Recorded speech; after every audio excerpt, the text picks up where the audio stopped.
agriculture, whether you're in technology or social work, one way or the other, you're going to have to use digital tools. And these digital tools will help in your productivity and efficiency as well. So the quote I put above here is, if the only tool you have is a hammer, it's hard to expect it. So if you then translate this into business and technology, if you're only using Instagram, you'll find that you're going to need to collaborate it with other tools. If you're a preacher and you use WhatsApp, you're also going to need to use WhatsApp, you'll need to use the Bible app on your phone, and other tools as well you're going to be using.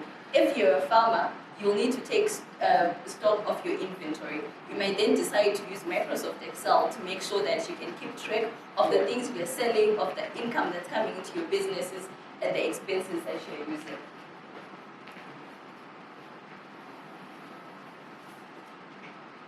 So there are 4 key areas which I love to describe when we talk about digital tools.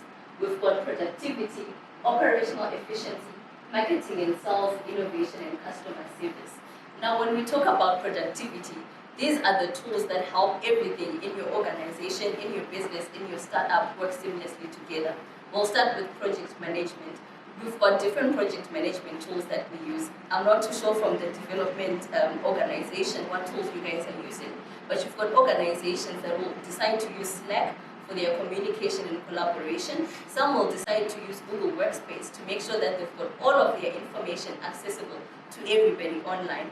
You also have productivity tools that allow your information to be accessible in one place, which is your Google Workspace, Microsoft 365, and other tools that you may also decide to use. And also productivity tools which will assist in your project management. Some of you may use Trello, I don't know if you've heard about it. Some may use Jira, some may use Asana. But the focus on today's talk is to make sure that all of us today, we go after learning the different tools that we can use in all these different aspects. So because people relate well when we use visuals, so I've decided to use less text but more of visuals. So now, so when we come to design and illustration, I really liked when he says he likes clothes, he likes fashion, as well as the lady who's into farming. For you to advertise your products, you also need posters, so that people can know what products do you offer, what do you have, where are you found. So a lot of times people then say, oh my goodness, I don't know how to do this. How can I do this? Do I need to pay somebody outrageous amounts of money? But the great thing is, in any business, you can be your own self, one office, just one person like you.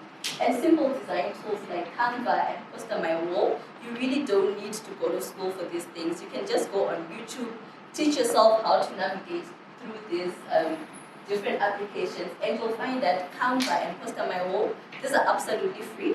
You just need to give yourself an hour to learn how to design using the platforms, and the amount of things you can design are actually really amazing. By show of hands, how many people use Canva or Poster My Wall? So you'll find that it's very easy to use Canva and Poster My Wall. And then we also have Adobe Creative Cloud. So in the Adobe Creative Cloud, we've got different apps, and the most popular for design and illustrations are Photoshop and Illustrator. So people find this a little bit complex, but I believe there's nothing that you can't not learn. You can always learn anything as long as you dedicate the time for yourself. But the easiest would be Canva and Poster My Wall, and then of course you can always explore Photoshop and Illustrator. And then we also have tools to design what we call GIFs. So well, unfortunately the GIF on there can't play because we're using the phone. But you'll find that whenever you're doing online marketing or whenever you're engaging with an online community or an inline crowd, you need to be creative with the content that you produce and the content that you show them. So the creative GIFs, these are images that dance, that move, that people can share around, which are even stickers. The stickers that you share around, these are also part of this. So you can use the Giphy application to create your own GIFs and just make sure that in whatever communication you're sending out to your audience, it's interactive and it's engaging. platforms which you can use to get free images, you've got Pexels, you've got FreePic, you've got Unsplash, you've got Pinterest as well, which he was mentioning.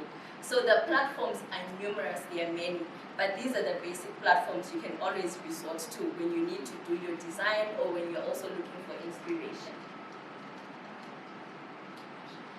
All right. And then we also have platforms for sending newsletters and email marketing.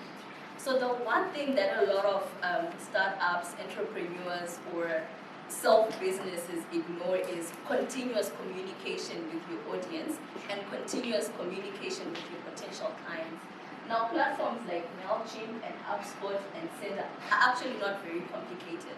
So the good things with these platforms is, for example, if we narrow down into MailChimp and say you've got 10 clients that you already have and 10 other prospective clients. So now what MailChimp does is you can then decide to send weekly newsletters to those clients to say on the 1st of every month or every Tuesday, I want my clients to know that I've got a special Tuesday discount.